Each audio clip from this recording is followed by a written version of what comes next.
The Ibanez RG is an iconic guitar, right? It changed absolutely everything about the guitar world when it originally released in 1987 alongside the original gem. And this particular one has changed everything for me too, so I need to talk about it. This is the RG550 Genesis, and at this point, it's not really a new guitar. You've probably seen this model before, but that's kind of the point. The Genesis collection are reissues of some of Ibanez's most famous guitars, keeping all the original features and still building them in the legendary Fuji Gem factory where all the naughty stuff like the Prestiges and J Customs are made. The 550 is the guitar that birthed the RG line and fucking cemented its place in the history books, and I've loved them forever. From the way that they look to the way that they play, and I've had an itch for this particular guitar since they were announced. I tried to scratch that itch with the RG565, which was an absolutely sick guitar, but in the end I ended up selling it to fund some other stuff, and since then I've pretty much just been playing Strandbergs. But this guitar couldn't be further from a Strandberg if it tried. With its super strat solid bass wood body, no chambering, unfinished thin as Super Wizard 5-piece maple and walnut neck, headstock with the Goto tuners on, edge bridge and trem, basically all the stuff this guitar came with back in the late 80s, or at least the equivalent. And they just got it so fucking right back then, dude. The design of this guitar is older than me, but I still think of the RG as a modern guitar. But it's almost 40 years old, and there's just something about it that's so right. It could be the fact that Fujigen are known for putting out some of the highest quality guitars ever made in their 63 years since they started making electric guitars. But what about this one? This is perfect, dude. I actively try not to say that a guitar is perfect, but this one is like it's been hand blessed by Vi himself and then given directly to me straight from the factory. There is not a single quality control issue or flaw with this guitar, and it's all for £899 too, dude. That is insane. Wow. Now at this point, I'd be expecting you to be questioning why I even got it when I've been so vocal about loving Strandbergs, and rightly so. The simple answer is that I fancied a change, and this is the change that I wanted. I've been playing and writing and practicing on Strandbergs for long enough now that I wanted to know if I'd play any differently or better or worse on a guitar like this. A well-designed but not overcomplicated instrument with a neck that's thinner than office bog roll. Dwight, why is the toilet paper only half a ply? Oh, I'm sorry. Is that not good enough for your anus? The other reason is that I wanted to try and reconnect with the passion that I had as a young player who used to look at guitars like this, Japanese-made RGs, and think, one day I'm going to own one of those. Right now, man, being totally honest, my brand loyalty to Strandberg is being pulled a little bit, but from a quality perspective, this is the most well-built guitar I've ever owned. But I want to talk about playability before we get ahead of ourselves. When I accepted delivery of this guitar, I felt like a 15-year-old lad again. I felt like the kid who'd been playing guitar barely 2 years and had just brought his first ever RG home from his guitar teacher's house, an RG550-EX, and I was blown away by how that guitar felt right out of the box. This is obviously a much higher quality guitar than that one, but the feeling in here was exactly the same. I brought it upstairs, plugged it in, and got to playing and tweaking the setup to get it exactly how I wanted it. Low as fuck. It didn't take much, and quickly I was playing parts for the new EP on it. That's out now, by the way, links in the description. And I just wasn't feeling it. This guitar plays so well, dude. It's comfortable, it's well balanced, the neck is fast and smooth, and the jumbo frets make it absolutely effortless, just grabbing notes. Despite that, I just wasn't into it, man, and I was a bit sad actually, but I decided not to give up on it. I wanted to know if it was me and it was all in my head, or if it was the guitar. So for the next few nights, I solely grabbed this thing and I kept practicing with it, I kept playing with it, and on the third night, it just clicked. Being totally honest, I think I just had to fucking let myself enjoy this thing, man, because it was hard for me to admit the fact that I was having just as much fun playing this guitar as like my main guitar.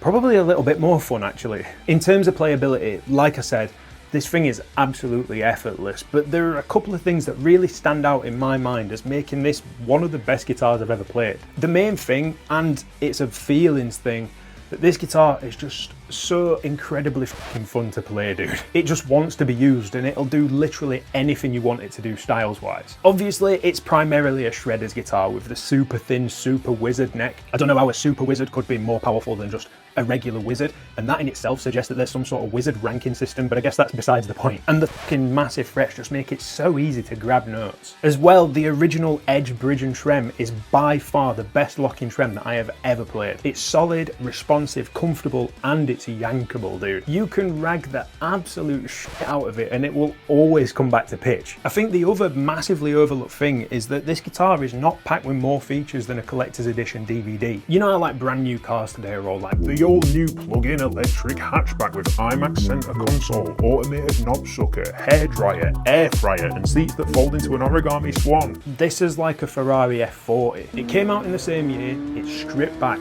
it's just meant to do its job and do it fucking well, and it looks great while it's doing it. It's got absolutely none of the modern features that you get on guitars nowadays, and it does not need any of them, dude. There's something really refreshing about that. Before we jump into the demo, I just want to say something really quick to any beginner or intermediate players who are feeling stuck right now. Maybe you're juggling work or family commitments and finding the time to practice is really tough, or maybe you've tried traditional lessons and they're just too pricey to keep up. I totally get it, dude. I've been there, and that's why I've decided to start offering personalised 6-week coaching plans to get people progressing on guitar again. You get custom exercises and weekly goals, a personalised video from me explaining what you're going to be doing and why, plus there's check-ins so you never feel like you're on your own. I've only got space for 3 more players right now, so if that sounds like something that you need and would benefit from, there's a link in the description for you. Thanks for listening, dude.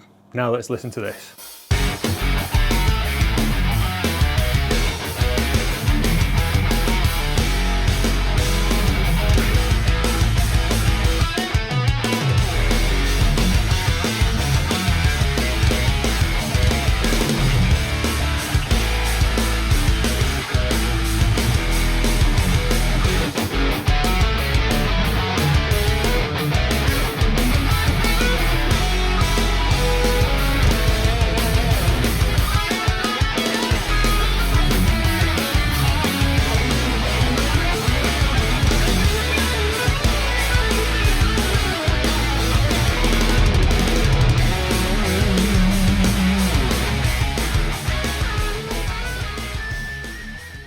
I don't think anyone could possibly argue with the quality or the playability of the Ibanez RG in general, but when it comes to the sound, that's going to be a bit more subjective. This model comes with the Ibanez V7 and V8 neck and bridge humbuckers and the S1 single coil in the middle position, and there's a lot of debate about them online. Even me, in my original Ibanez Genesis video for the RG565, I said that the pickups were the worst part about the guitar. It did have a slightly different rail type single coil size pickup in the neck, but still. And I feel kind of the same way here. Again, I'm not saying that the V series pickups are bad. They're just objectively the worst thing about the guitar. But when the standard is so high across the board, that means they're still pretty great. If anything, in the RG565, the V series pickups sounded slightly worse than they do in this instrument. They were a bit muddier, not as much clarity, and that might have something to do with them being direct mounted on that guitar, I'm not sure. Either way, I do definitely prefer how the 550 sounds to the 565, but if there was anything that I was gonna change on this guitar, it would be the pickups first. I also said something in that video that I have since completely 180'd on. While a middle pickup is useful under certain circumstances, it's really not for me. I'm not Tomo Fujita. Very exciting.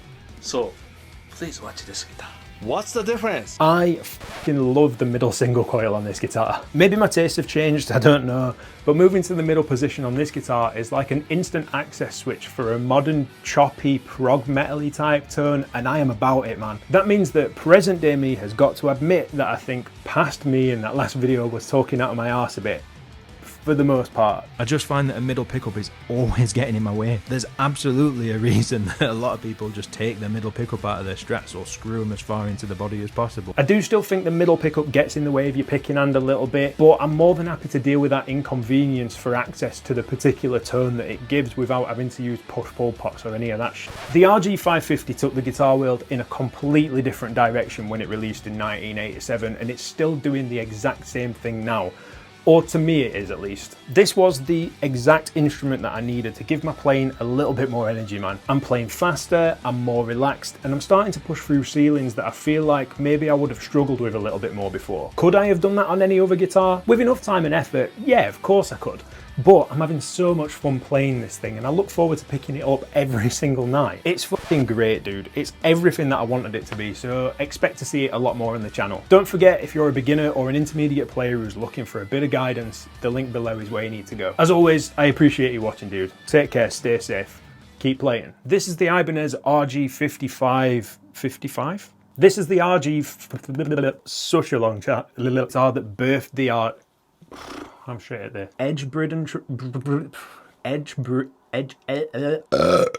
The design of this guitar is older than me, and I still think of the RG as a modern... The design of this guitar is older than me, but I still think of the RG as like a modern... And it's all for $899, dude. It's well built, and the jumbo frets make grabbing notes. Why can't I get through a script? But there are a couple of things that stand about. Hairdryer. You know how modern cars today are all like oh god. So many all